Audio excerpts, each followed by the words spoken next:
Hey, I'm back with my friend, Mr. Glass of Water. It is my 31 days of horror and coverage of the Toronto After Dark Film Festival. Tonight was Gore Night. So, being gore, obviously both will fit into my 31 days of horror. The first film up was a film called Found. Now this is... Well, to give you a little synopsis, young boy finds out his brother is a serial killer and has to go through day-to-day life knowing this while still coping with having to deal with the everyday dealings of, well, a little boy, school, bullies, parents, homework, friends, no friends, and of course serial killing brother, because we all have to deal with that, right? The film itself is like micro budget. I think the director who was on hand for a Q&A said it cost him like $8,000 to make the movie,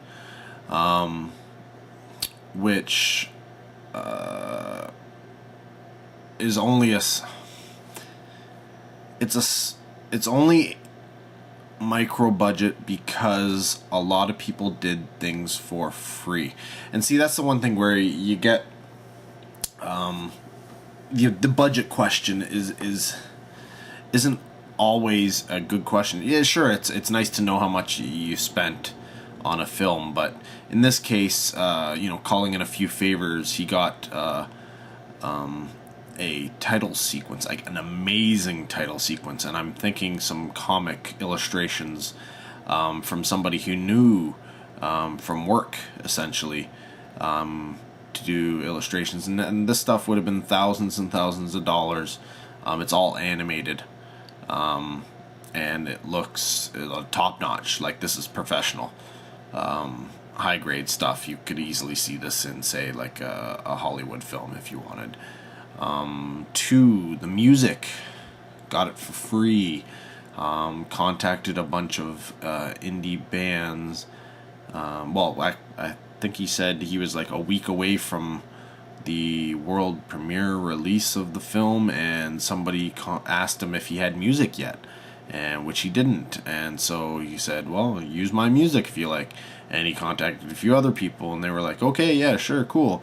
So essentially, I think there's four or five musicians involved, and they didn't actually score the film, but what he did was go through all their different music songs and such, and see if they matched up with the film. So the music in the film is actually quite good, considering didn't pay for it. And finally, the big thing, which did cost a little bit of money, but he got a top rated effects guy who essentially worked for free. They only had to pay for, obviously, the supplies, so it was all labor was free. And instead of cheaping out on these supplies, this is where they spent a little bit of extra money and got all the good stuff. So when you're watching the film, all the gore and the physical effects and such, they look really, really good. And that just totally, all of these things help to elevate this film above and beyond where it probably would have been otherwise. The acting in the film isn't that great, but again, these are all essentially amateurs, not really having acted at all before. I will say that the young lead did a pretty decent job, considering this was his first time out and under the camera. Of course, in the film world, there's two things that a director says he never wants to direct: animals, kids. So, your lead's a kid, that means there's going to be friends who are kids and other people in the film who are going to be kids. acquaintances, fellow students, etc. And unfortunately, that does hinder the performances somewhat, and there's a lot of moments in the film where you're just like, ugh, a little bit cringeworthy. Another problem with the film is the sound. There's a lot of, you can tell that they weren't, like, that the conversations weren't recorded at the same time, because the background sound, what the microphones were picking up, maybe different microphones, I don't know, was picking up. You could get a very, very clear and noticeable change in background noise. And what I mean by background noise is say you have somebody talking, and underneath it you can hear it's just an underlying sort of white noise. And then you will say do a shot, reverse shot, and you cut to the person he's talking to, and he's talking, but instead of the psh, it's a different frequency, so it's like psh. So you get person A talking psh, person B talking psh, psh, psh.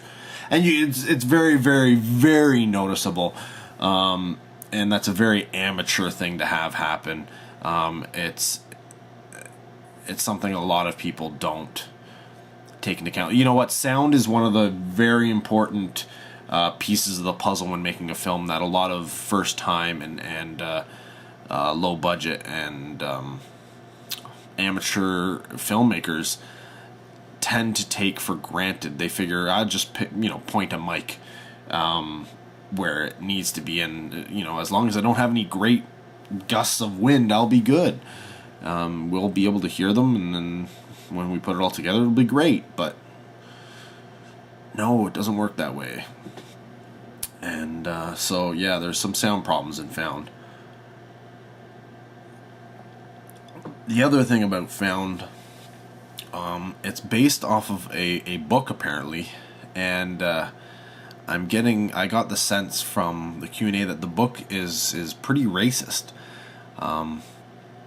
Well, not racist, but there's a lot of racism in the book, and that obviously has been translated into the movie, but the director said he scaled it way back because it was really, really heavy-handed in the book, and there was a lot more dialogue, and not only did he want to cut back on what was, these long dialogue segments, but he wanted to cut back on the racism, so it wasn't so over the top. Unfortunately, I do think that was, though, you know what, he may have been right in terms of his thoughts, and cutting back was probably the right idea, but I have a feeling he cut back too much, and as such, the racism element of the film doesn't come across very well. It just sort of seems like it's thrown in there, and because it is just thrown in there,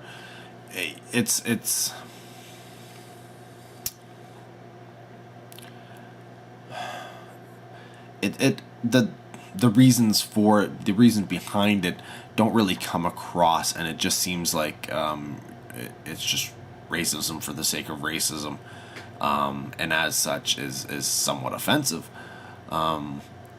Now, because these characters are racist characters and it's not a film that's racist, it's not a huge deal, but it is something that I'm sure people watching the film will clue into and hook onto. Outside of that, the film deals a lot with bullying and parenting, and has one way over the top ending, which may not sit well with certain people. But honestly, Found isn't a bad film, especially considering what limitations it had put on it. But it could use some work. the good thing about Found is there was enough there that I want to see what the director comes up with next, essentially. And the director is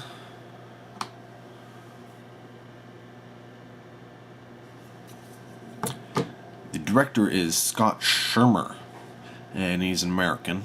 Did he say he was from Alabama, or is that just where they shot? I can't remember, but yeah, he is one guy who I'm gonna keep an eye on, because there is some talent there. There's something going on in the old noggin.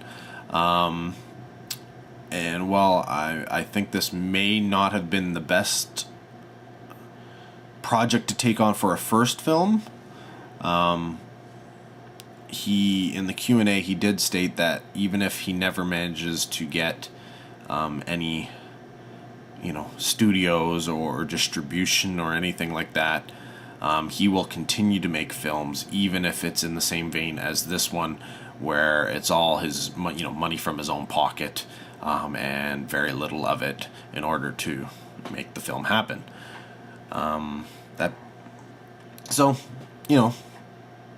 If you want to see a film about bullying that's a little over the top, quite graphic, and maybe a little non-PC, check out Found. But I will warn you, it's not for everybody. The second film tonight was a Canadian film from out in Vancouver, and it was a world premiere. Now, this film is crazy. It's a mashup of so many things. It's an action film. It's a gore film. It's a cannibal film. It's an Asian film, if you will. It's just got, it's over the top. It's cult. It's bizarre, and Evil Feed is essentially, the story is, there is a restaurant called Long Pigs. Look up Long Pigs and you'll see the reason for the name, where they cater to the most delicate of palates, if you will, and the most bulging of wallets, in the sense that they have sort of this MMA ring fighting thing where the loser of the fights gets killed and fed to the restaurant. And it's not that the restaurant doesn't know. No, these people know exactly what they're going there for, because they bid on which body parts they want to eat. There's also lots of sex and nudity and weird. Yeah, it's the patrons are basically catered to in all sorts of fetish and disgusting things that they may be into. The film is made by a large group of people with some stunt and fighting backgrounds, so there is quite a bit of fight work, which, if you didn't know they had backgrounds in fighting and the likes, you would think, hey, this is pretty good, all things considered, for a low budget film.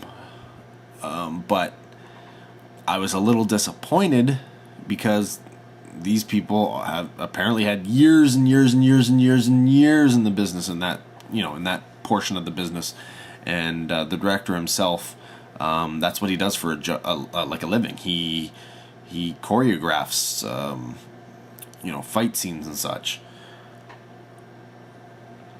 Now, he did state in his Q&A that because it was just too much to be, the director and all these hats, he did give off to delegate, if you will, to other people the duties of doing the choreography of the fighting and such. He would essentially go, I want to shoot you from here, and we're gonna, start with a right hook, and somebody would have choreographed the fight or something like that. Fortunately, that may not have been the best move for him, because it did hinder the quality of the fighting.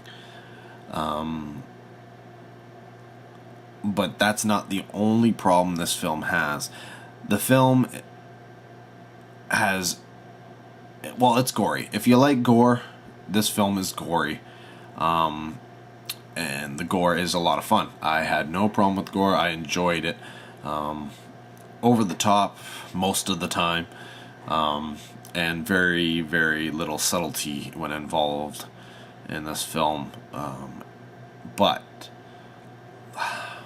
I had some problems.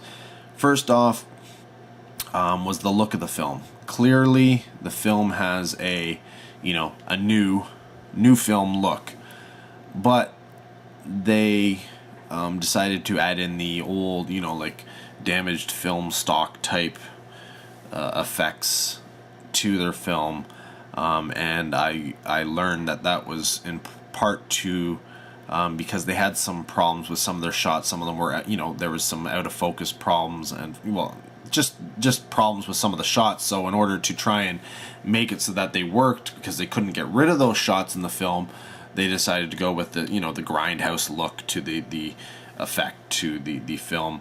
The problem was they added a lot of that effect to the scenes where they had the problems with their shot, but then scaled it way back so that you might have a line or something going through scenes that were fine. And I just wish they had kept a very, very dirtier, grimier, more grain, more print damage throughout the entire film in order to keep that coherency together. But whatever, they didn't do that, so it is what it is. The other thing I found had a problem with was pacing. Now, they mentioned in the Q&A that they had already edited down a good portion of the film because people had requested that the film be quicker, that had a quicker pacing and wasn't so much dialogue and such. So they cut a whole bunch of dialogue and character development out of the film, but I still felt that it was quite sluggish.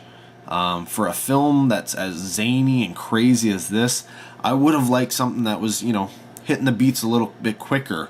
And that also goes, relates to the music. The music didn't really seem to fit. I was expecting, a little bit more up-tempo. We've got fights, and the fights aren't really, pumping it up. You're not watching these fights going, oh, this is, they're really going at it. No, you just, there it is. The music didn't really enhance the film, unfortunately. And I think that severely hindered this movie because it, for a film that's this weird and wacky and gory and over the top, you kind of want this, frenzied pacing, you want your accordion going to your polka music or something that's just, weird. Let's get out there. But no, the film felt a little stale. The other thing, dialogue in this film. Juvenile. Juvenile would be the best word I could use to describe the dialogue in this film. There are a lot of stereotype and racist jokes being used in this film. And I didn't take too kindly to those. I felt they didn't need to be used that way. I realize what they're going for, and you know what, their target audience will probably probably have no problem with any of these jokes. But I'm also kind of the target audience. This is the kind of movie I was really looking forward to this. But yeah, not very much behind any of the words being said. Need to use a little bit of noodle, a little bit more noodle when you're writing this kind of stuff. So yeah, you get some racism, you got a lot of misogyny. The women are essentially paraded around as sex objects, and which, you know, is fine. That's what the story was based around, but the story was also had a, you know, sort of a main female heroine who apparently was is a kick-ass martial artist, but she can't actually beat anybody. Even some of the weakest characters in the movie seem to be able to completely take her out, beat her up, defeat her. And that was kind of a letdown, because you get the sense that, okay, this is the female-powered character, and as much as I don't think, you know, saving the day was the right decision, because that would be over, you know, it would be too much in the other direction. I do think that actually making her worthwhile, essentially, instead of just being somebody who's in the film, have her do something, have her contribute. But no, it seems like it's only the guys are the only ones who manage to actually get anything done. And this goes for both the good and the bad side, because there's you know, a main female bad person, a villain, if you will, in this film, and she has some great scenes, and you're like, okay, good, she's you know, she's in control, she's making her own decisions. And then when she is eventually killed, sorry about the spoiler there, it's disappointing. It's just sort of, it's done. There's no real development of the kill. I just would have liked a little bit more, rather than just having her, you know, almost instantly, essentially. You know, this portion of it, there's a little bit of dialogue, and then she's gone. And yeah, so essentially any of the female characters in this film are write-offs. But that being said, it is a movie about a restaurant that feeds people to high-ranking, high-class clientele that they bid on fights to determine, you know, figure out what their meal's going to be. And there's a lot of nudity, and the main female villain is absolutely gorgeous, and tends to show quite a bit.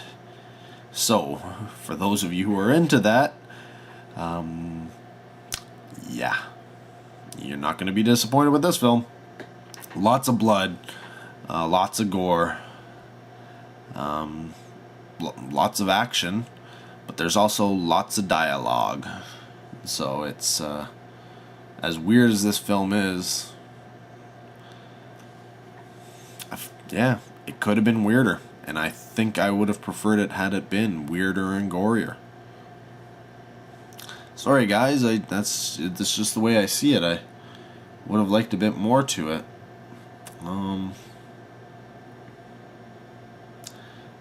Yeah. Not saying the film is bad, no. This is just, you know, what I would have liked. But if you're looking for some gory good times with some action and some